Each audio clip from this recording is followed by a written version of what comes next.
Hello നമസ്കാരം. നമുക്കിതാ ജാങ്കോ ഉപയോഗിച്ചിട്ട് പുതിയൊരു പ്രൊജക്റ്റ് തുടങ്ങാം. ഇപ്പോൾ നമ്മൾ കഴിഞ്ഞ ക്ലാസ്സിൽ കുറച്ച് പ്രൊജക്റ്റുകളൊക്കെ ജാങ്കോ ഉപയോഗിച്ച് ചെയ്തു.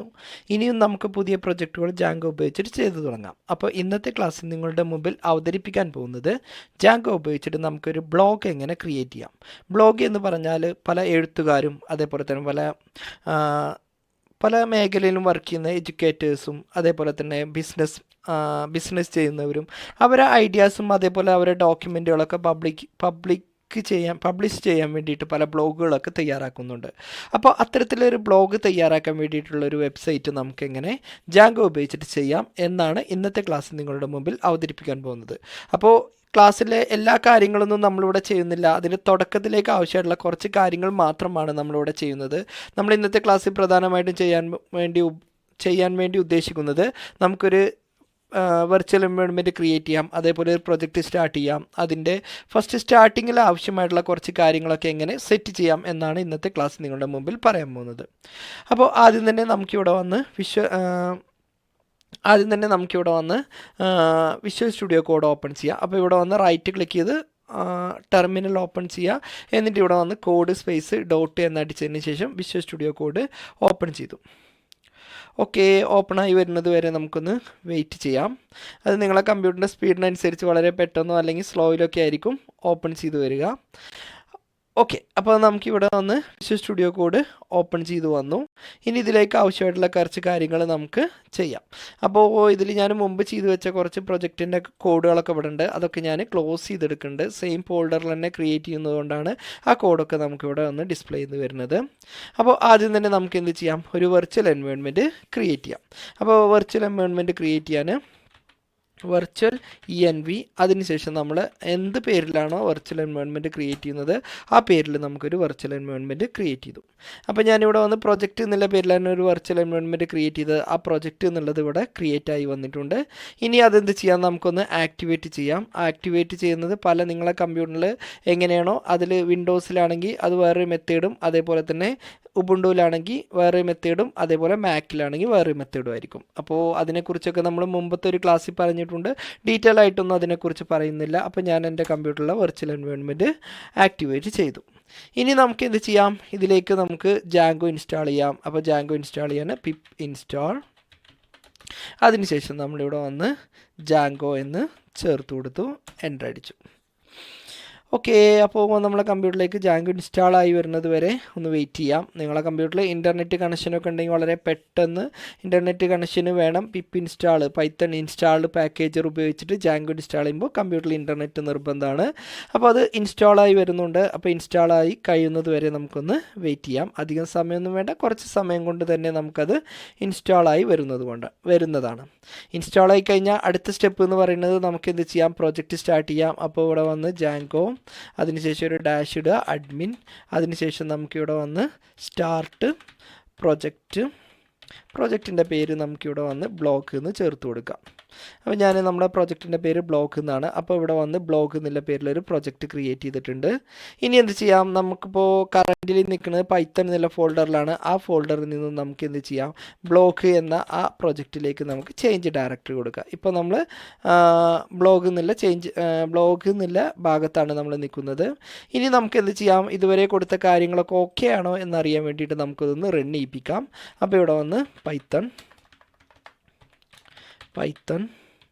മാനേജ് .py, അതിനുശേഷം നമുക്കിവിടെ വന്ന് റൺ സെർവർ എന്ന് ചേർത്ത് കൊടുത്തു, ഒന്ന് എൻ്റർ അടിച്ചു. ഓക്കെ, അപ്പോൾ അത് കൊടുത്ത എല്ലാ കാര്യങ്ങളും ഓക്കെയാണ്. നമ്മളെ പ്രൊജക്റ്റ് നമുക്കിവിടെ വന്ന് ആക്റ്റീവായി വന്നിട്ടുണ്ട്. ഓക്കെ, ഇനി നമുക്ക് എന്ത് ചെയ്യാം, നെക്സ്റ്റ് സ്റ്റെപ്പ് ചെയ്യാം. ഇതിലേക്ക് നമുക്കൊരു ആപ്പ് ക്രിയേറ്റ് ചെയ്യാം. അപ്പോൾ ഞാൻ ഇപ്പോൾ സ്റ്റാർട്ട് ചെയ്ത് നിൽക്കുന്ന ഈ പ്രൊജക്റ്റിന് ഞാൻ ജസ്റ്റ് ഒന്ന് സ്റ്റോപ്പ് ചെയ്യുന്നുണ്ട്. അതിന് നിങ്ങൾ കീബോർഡിൽ Ctrl+C അമർത്തിയാൽ മതി. അതിനുശേഷം നമുക്ക് ആപ്പ് ക്രിയേറ്റ് ചെയ്യാൻ ഇവിടെ വന്ന് ജസ്റ്റ് എന്ത് ചെയ്യാം, python space manage .py space. Okay, അപ്പോൾ നമുക്കൊരു ആപ്പ് ക്രിയേറ്റ് ചെയ്യാം. അപ്പോൾ ഇവിടെ വന്ന് python 3 space manage .py space start ആപ്പിൻ്റെ പേര് നമുക്ക് എന്താണോ വേണ്ടത് അത് ചേർത്ത് കൊടുക്കാം. ഞാനിവിടെ വന്ന് പോസ്റ്റ് എന്ന് ക്രിയേറ്റ് ചെയ്തു. അപ്പോൾ നമുക്ക് എന്ത് ചെയ്യാം, ഓക്കെ, ചെറിയൊരു മിസ്റ്റേക്ക് ഉണ്ട്, നമുക്കതൊന്നും കൂടി ഡിലീറ്റ് ചെയ്തിട്ട് അഗെയിൻ ഒന്നുകൂടി ചെയ്യാം. ഓക്കെ, ഇവിടെ വന്ന് Python space manage .py space അതിനുശേഷം നമ്മുടെ ആപ്പിൻ്റെ പേരെന്താണോ അത് നമുക്കിവിടെ ചേർത്ത് കൊടുക്കാം. ആപ്പ് എന്താണെന്നുള്ളതൊക്കെ നമ്മൾ മുമ്പത്തെ ക്ലാസ് ഡീറ്റെയിൽ ആയിട്ട് പറഞ്ഞിട്ടുണ്ട്. അത് ഞാൻ വീണ്ടും എക്സ്പ്ലെയിൻ ചെയ്യുന്നില്ല. അപ്പോൾ അത് കാണാത്തവർ നമ്മളെ മുമ്പുള്ള വീഡിയോസുകളൊക്കെ ഒന്ന് ചെക്ക് ചെയ്ത് നോക്കുക. അപ്പോൾ നമ്മൾ കൊടുത്ത ആപ്പ് എല്ലാം കറക്റ്റ് ആയിട്ടുണ്ട്. ഇവിടെ വന്ന് നമ്മൾ പോസ്റ്റ് എന്നുള്ള പേരിലൊരു ആപ്പ് ക്രിയേറ്റ് ആയിട്ടുണ്ട്. ഈ ആപ്പ് ക്രിയേറ്റ് ചെയ്തതിന് ശേഷം നിങ്ങൾ എന്ത് ചെയ്യുക, നേരെ മെയിൻ പ്രോജക്റ്റ്, അതായത് നമ്മുടെ മെയിൻ പ്രോജക്റ്റ് എന്ന് പറയുന്നത് ബ്ലോഗാണ്. അതിൽ സെറ്റിങ്സ് എന്നുള്ളൊരു ഫോൾഡർ ഉണ്ട്. അതിൻ്റെ ഉള്ളിൽ പോയതിന് ശേഷം ഇവിടെ വന്ന് ഇൻസ്റ്റാൾഡ് ആപ്പ് എന്നതിൻ്റെ ഏറ്റവും താഴെ എന്ത് ചെയ്യുക, സിംഗിൾ കൊട്ടേഷൻ്റെ ഉള്ളിൽ ഇപ്പോൾ നമ്മൾ ആ ക്രിയേറ്റ് ചെയ്ത ആ ആപ്പിൻ്റെ പേര് ചേർത്ത് കൊടുക്കാം. ഇത്രയും ചെയ്തതിന് ശേഷം നമുക്ക് എന്ത് ചെയ്യാം, എഗെയിൻ ഇവിടെ വന്ന് നമുക്ക് ഈ പോസ്റ്റിൻ്റെ ഉള്ളിലൊരു ഫോൾഡർ ക്രിയേറ്റ് ചെയ്യാം. ടെംപ്ലേറ്റ്സ് എന്നുള്ള പേരിലൊരു ഫോൾഡർ ക്രിയേറ്റ് ചെയ്യുന്നുണ്ട്. Templates okay. അതിൻ്റെ ഉള്ളിൽ നമുക്ക് എന്ത് ചെയ്യാം, ജസ്റ്റ് ഒരു ഫയൽ ക്രിയേറ്റ് ചെയ്യാം, index.html. ഓക്കെ, ഇത് ആപ്പിൻ്റെ ഉള്ളിൽ ക്രിയേറ്റ് ചെയ്യാൻ ശ്രദ്ധിക്കുക. ആപ്പിൻ്റെ പുറത്ത് ക്രിയേറ്റ് ചെയ്താലും പ്രശ്നമൊന്നുമില്ല.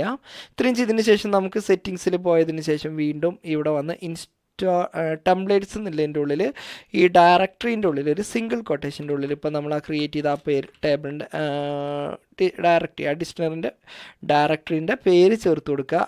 ഇവിടെ കൊടുത്ത അതേ പേര് തന്നെ ആയിരിക്കണം ഇവിടെ കൊടുക്കേണ്ടത്. ഇവിടെ നിർബന്ധമായിട്ടും ടെംപ്ലേറ്റ്സ് തന്നെ ചേർത്ത് കൊടുക്കണം. ഇത്രയും ചെയ്തതിന് ശേഷം നമുക്കിതിലേക്ക് എന്ത് ചെയ്യാം, ജസ്റ്റ് ഒരു അലോ വേൾഡ് എന്നുള്ളൊരു മെസ്സേജ് ചേർത്ത് കൊടുക്കുന്നുണ്ട്. നമ്മളിത് ചേഞ്ച് ചെയ്യും. നമ്മളൊരു ടെംപ്ലേറ്റ്സ് ഡൗൺലോഡ് ചെയ്തിട്ട് ഇതിലേക്ക് ആഡ് ചെയ്യാണ്. ഇപ്പം നമുക്ക് ഇതിൻ്റെ തുടക്കത്തിലുള്ള കുറച്ച് കാര്യങ്ങൾ സെറ്റ് ചെയ്യാൻ വേണ്ടിയിട്ടാണ് ഞാനിവിടെ വന്ന് ജസ്റ്റ് ഹലോ വേൾഡ് എന്ന് ചേർത്ത് കൊടുത്തത്. ഇത്രയും ചെയ്തതിന് ശേഷം നമുക്കിവിടെ വന്ന് വ്യൂവിൽ പോവുക.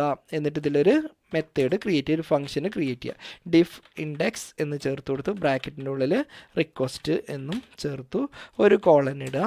അതിനുശേഷം ഇവിടെ വന്ന് റിട്ടേൺ, അതിനുശേഷം റെൻഡർ, എന്നിട്ട് ബ്രാക്കറ്റിൻ്റെ ഉള്ളിൽ റിക്വസ്റ്റ്, മുകളിൽ നമ്മൾ കൊടുത്ത ആ പാരാമീറ്ററാണ് ഇവിടെ ചേർത്ത് കൊടുക്കുന്നത്, കോമ, ഡബിൾ കൊട്ടേഷൻ്റെ ഉള്ളിൽ ഇപ്പോൾ നമ്മൾ ആ ക്രിയേറ്റ് ചെയ്ത ആ ഇൻഡെക്സ് ടെംപ്ലേറ്റ്സിൻ്റെ പേര് നമുക്കിവിടെ ചേർത്ത് കൊടുക്കുക, index.html.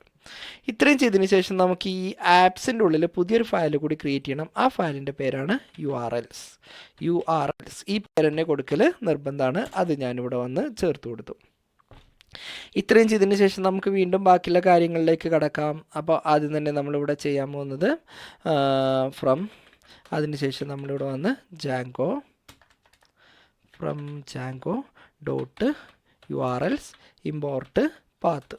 ഈ Django.URLs എന്നതിൽ നിന്നും നമുക്ക് എന്ത് ചെയ്യണം, പാത്ത് എന്നുള്ളത് ഇവിടേക്ക് ഇമ്പോർട്ട് ചെയ്യണം. എന്നിട്ട് ഇവിടെ ടൈപ്പ് ചെയ്യുക URL പാറ്റേൺസ്, അതിനുശേഷം ഒരു ഈക്വൽ ടു ഇടുക. അതിനുശേഷം ഈ ബ്രാക്കറ്റ് ഇടുക. അതിനുശേഷം നമ്മളിവിടെ വന്ന് പാത്ത് ബ്രാക്കറ്റിൻ്റെ ഉള്ളിൽ ഒരു ഡബിളോ അല്ലെങ്കിൽ സിംഗിളോ ഉപയോഗിക്കുക. എന്നിട്ട് ഇവിടെ വന്ന് വ്യൂസ്. അപ്പോൾ വ്യൂസ് ഇമ്പോർട്ട് ചെയ്യുമ്പോൾ നമ്മളിതിൻ്റെ മുകളിൽ ഇവിടെ വന്ന് ജസ്റ്റ് വ്യൂസ്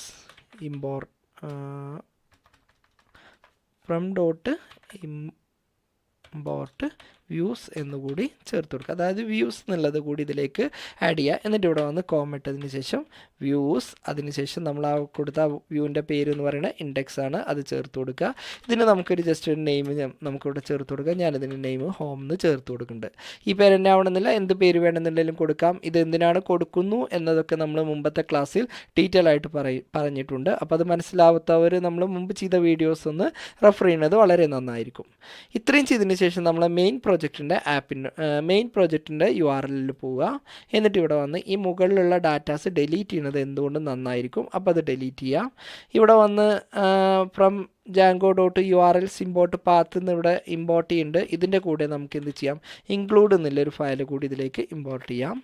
അതിനുശേഷം ഇവിടെ വന്ന് പാത്ത് ബ്രാക്കറ്റിൻ്റെ ഉള്ളിൽ ഇൻഡെക്സ് ഫയൽ ആയതുകൊണ്ട് നമ്മളൊന്നും ചേർത്ത് കൊടുക്കുന്നില്ല, ജസ്റ്റ് ഒരു ഡബിൾ കൊട്ടേഷൻ ഇട്ടു. അതിനുശേഷം ഇവിടെ വന്ന് ഇൻക്ലൂഡ് ബ്രാക്കറ്റിൻ്റെ ഉള്ളിൽ ഡബിൾ കൊട്ടേഷൻ്റെ ഉള്ളിൽ നമ്മുടെ പ്രൊജക്റ്റ് ആപ്പിൻ്റെ പേരെന്താണോ അത് ചേർത്ത് കൊടുക്കുക. എന്നിട്ട് ഇതിൻ്റെ കൂടെ URLs എന്നും ചേർക്കുക. ഇത്രയും ചെയ്തതിന് ശേഷം നമുക്ക് എഗെയിൻ ഇതൊന്നുകൂടി റൺ ചെയ്യിപ്പിച്ച് നോക്കാം. ഓക്കെ, റൺ സെർവർ വെച്ച് ഞാൻ ഈ പ്രൊജക്റ്റ് റൺ ചെയ്യിപ്പിക്കുന്നുണ്ട്. അപ്പോൾ ഇതിൻ്റെ ഉള്ളിൽ കൊടുത്ത കാര്യങ്ങളൊക്കെ ഓക്കെയാണ്. നമുക്കിവിടെ വന്ന് ഈ കീബോർഡിൽ കൺട്രോളിലും ഈ ഫോളോ ഇവിടെ ലിങ്കിലും കൂടി ക്ലിക്ക് ചെയ്തിട്ട് നമുക്കൊന്ന് ഓപ്പൺ ചെയ്യാം. അപ്പോൾ ഇവിടെ നമ്മൾ കൊടുത്ത ആലോ വേൾഡ് എന്നുള്ള ഭാഗം ഇവിടെ വന്ന് ഡിസ്പ്ലേ ചെയ്ത് വരുന്നുണ്ട്. അപ്പോൾ ഇത്രയും കൊടുത്ത ഇത്രയും കൊടുത്ത കാര്യങ്ങളൊക്കെ ഓക്കെയാണ്. അപ്പോൾ നമ്മുടെ പ്രൊജക്റ്റ് നമ്മൾ സ്റ്റാർട്ട് ചെയ്തു. തുടർന്ന് വരുന്ന ദിവസങ്ങളിൽ നമുക്ക് ഈ പ്രൊജക്റ്റിലേക്ക് ആവശ്യമായിട്ടുള്ള ഓരോ കൺസെപ്റ്റുകളും ഓരോ കാര്യങ്ങളും ചേർത്ത് കൊടുക്കുന്ന വീഡിയോ ആയിരിക്കും. അപ്പോൾ തീർച്ചയായും ഈ വീഡിയോ ഫോളോ ചെയ്യുക. എന്തെങ്കിലും ഡൗട്ട് ഉണ്ടെങ്കിൽ താഴെ ഡിസ്ക്രിപ്ഷനിൽ കാണുന്ന നമ്പറിൽ നിങ്ങൾക്ക് കോൺടാക്റ്റ് ചെയ്യാവുന്നതാണ്. വീഡിയോയിൽ കാണാം. അപ്പോൾ ഇന്നത്തെ ക്ലാസ് നിങ്ങൾക്ക് മനസ്സിലായെന്ന് വിചാരിക്കുന്നു. അടുത്തൊരു വീഡിയോയുമായിട്ട് നമുക്ക് വീണ്ടും കാണാം.